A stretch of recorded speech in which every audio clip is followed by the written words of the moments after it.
Narikkuni ചമ്പക്കുന്നിലെ fire and rescue സ്ഥാപനം സന്ദർശിച്ച് Pullalur ALP സ്കൂളിലെ വിദ്യാർത്ഥികൾ ഉദ്യോഗസ്ഥരുമായി നേരിട്ട് സംവദിച്ച് ഫയർ സ്റ്റേഷനിലെ പ്രവർത്തനങ്ങൾ നേരിട്ട് മനസ്സിലാക്കാനാണ് വിദ്യാർത്ഥികളെത്തിയത്. ക്രിസ്മസ് അവധിക്കാലത്ത് ട്രാഫിക് സുരക്ഷാ ബോധവൽക്കരണ ക്ലാസ് സംഘടിപ്പിച്ചതിന് പിന്നാലെയാണ് ഫയർ ആൻഡ് റെസ്ക്യൂവിനെക്കുറിച്ച് അറിയാൻ പഠനയാത്ര തന്നെ സ്കൂൾ അധികൃതർ സംഘടിപ്പിച്ചത്.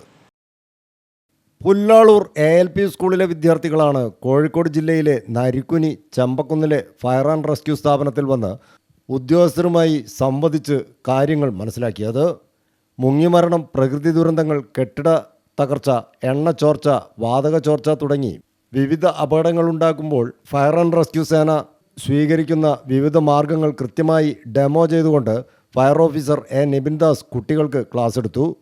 സ്ഥാപനത്തിലെ വാഹനങ്ങൾ, അവയുടെ ഉപയോഗം, അതിൽ ഘടിപ്പിച്ച സംവിധാനങ്ങൾ, വാഹനം പോകുമ്പോഴുള്ള വിസിൽ മുഴക്കം, വെള്ളം ചീറ്റൽ എല്ലാം കുട്ടികൾക്ക് ഏറെ പുതുമ നിറഞ്ഞതും പുതിയ അറിവ് നൽകുന്നതുമായി. ഇവിടുത്തെ ചെറിയ വാഹനം മുതൽ വലിയ വാഹനം വരെ ഓരോന്നോരോന്നായി കുട്ടികൾ കൃത്യമായി നിരീക്ഷിച്ചു.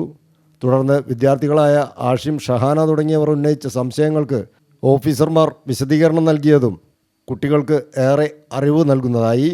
സ്റ്റേഷൻ ഓഫീസർമാരായ T. ജാഫർ സാദിഖ്, ഫയർ ഓഫീസർമാരായ NK Latheesh, T. Sajith Kumar, AK Bibul, Jinukumar എന്നിവരും ചേർന്നാണ് ദുരിതാശ്വാസ പ്രവർത്തനങ്ങളെക്കുറിച്ച് കുട്ടികളുടെ സംശയങ്ങൾക്ക് മറുപടി നൽകിയത്. ക്രിസ്മസ് അവധിക്കാലത്ത് തുടങ്ങിയ ട്രാഫിക് സുരക്ഷാ ബോധവൽക്കരണ ക്ലാസ് സംഘടിപ്പിച്ചതിന് പിന്നാലെയാണ് പുല്ലാളൂർ ALP സ്കൂളിലെ വിദ്യാർത്ഥികൾ ഫയർ ആൻഡ് റെസ്ക്യൂ സ്റ്റേഷൻ കാണുന്നതിനുള്ള പഠനയാത്ര തന്നെ സംഘടിപ്പിച്ചത്. പ്രധാനാധ്യാപിക വിചിത്ര K, M. ഹസീബ്, ശ്രുതി PV, EP പ്രഭാവതി തുടങ്ങിയവർ നേതൃത്വം നൽകി. News bureau, Kunnamangalam.